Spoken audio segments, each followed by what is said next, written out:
Welcome back to Baron's New Vegas Energy Weapon Guide, and this is the first of the heavy weapons that fit into the energy category, and we are starting with one of the ones you most surely encounter, but not before others in this group.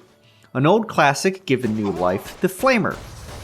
Being under the category of big guns, until its appearance in where the big guns category finally went away, it's very different from its original look, which was the Flambe 450 model flamethrower that served as the flamethrower for the original isometric games. A heavy and huge weapon that consumed fuel in huge quantities, the Flambe 450 really fit the big guns category, but excelled at close range fighting where the other big guns were either too bulky to use effectively or had a blast far too big to use at that range. In exchange for shooting a pound of fuel each burst, the damage of the Flambe 450 was extreme and capable of killing most human enemies with a single shot and turning them into a crispy char or melting all of the flesh off their bones.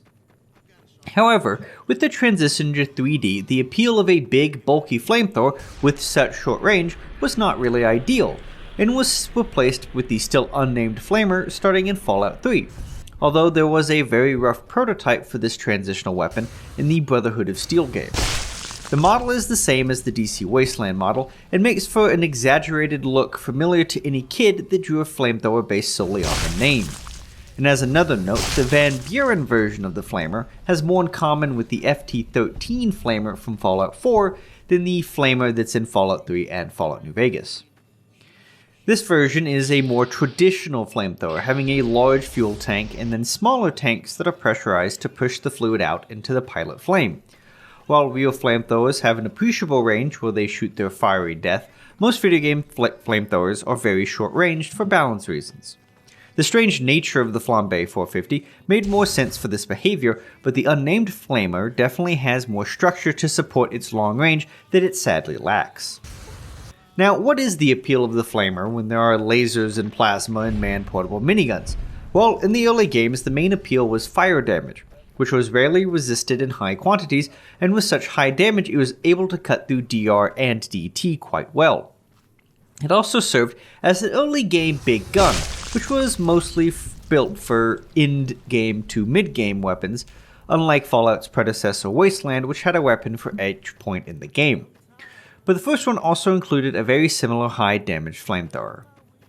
But with the change to real-time and 3D, the Flamer had to change into a lower damage but faster firing weapon, technically becoming an automatic weapon in the terms of the game and inflicting a burning effect on the enemy.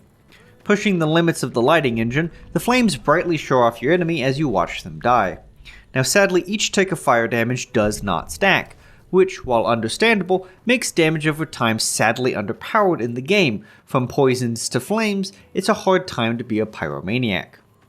Now, the damage of the Flamer is not spectacular.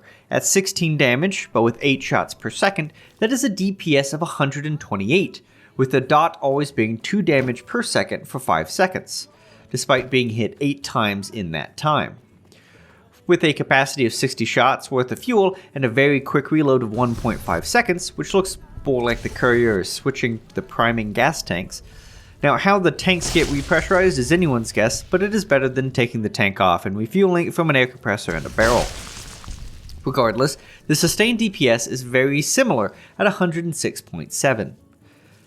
Being a heavy weapon, there's obviously no iron sights, and its spread is pretty bad at 0.5. However, the flame cone does hit anything that it passes through. Its VATS cost is high at 50 AP, only slightly less than the anti-material rifle, but shoots 3 gouts of flame. This is an efficiency of 0.96 damage per AP with extra flame damage, but it really shouldn't be used in this manner as it loves to be up close and personal, and even if you can't see your enemy, just keep shooting until you hear the XP ding. Now, the crit chance is high for an automatic, at 0.42 times multiplier, but the crit damage is only 1, so it's basically non-existent. Overall, the flamethrower wants you to use it like it should, spray until there is nothing left.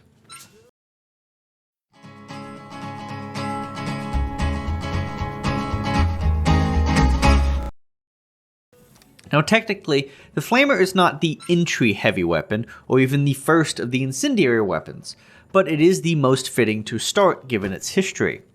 It requires a modicum of energy weapon skill at 50 and a strength of 7, but given the nature of this weapon, you don't really need to be able to hold it straight, which is good. At 15 pounds, it is very heavy as expected, but finally it has less hefty fuel.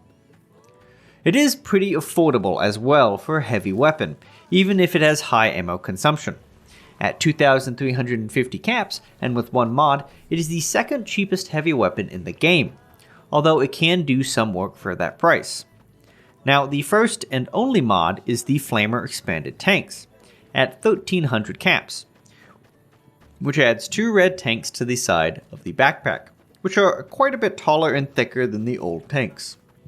This mod doubles the capacity of the Flamer to 120 before a reload, making it unlikely to run out more than once while putting a settlement to the torch. But with such a fast reload, there isn't a need for this, but it is there.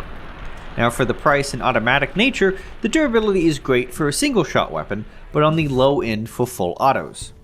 At 995 shots, it is respectable and it can be metered well, but since most of the damage comes from the hit and not the dot, there is little benefit from firing in little bursts.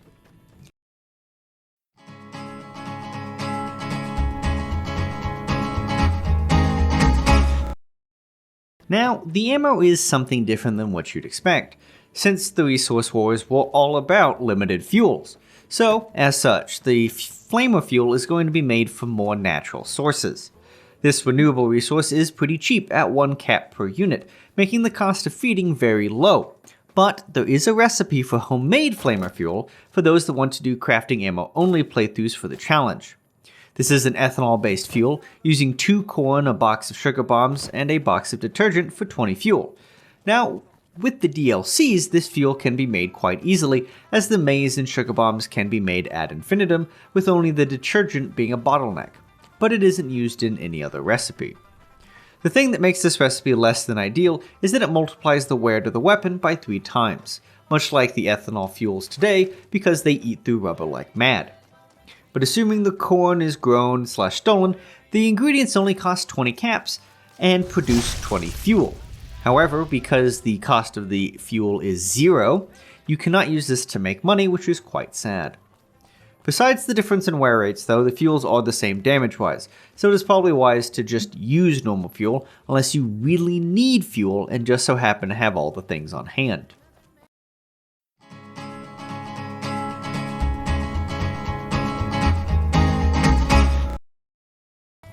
Now, where can the Flamer be acquired? The most common acquisition method is the Fiends, either on Cook or normal Fiends around Vault 3. But Vault 22, Gomorrah, the Ultralux Kitchen, and in the Silver Rush all have some hanging around. Now, Gloria or the Vindatron do sell it, but Fiends are definitely the easiest way to get it. In conclusion, the Flamer is kept in Fallout since it's always just been there. With fire resistance less of an important state and the creation engine handling of dot really nerfing the effect, there's only a little utility to come out of this. It does excel at cleaning up bugs, except for those in Nellis, and Ghoul since it hits all enemies that fire passes through.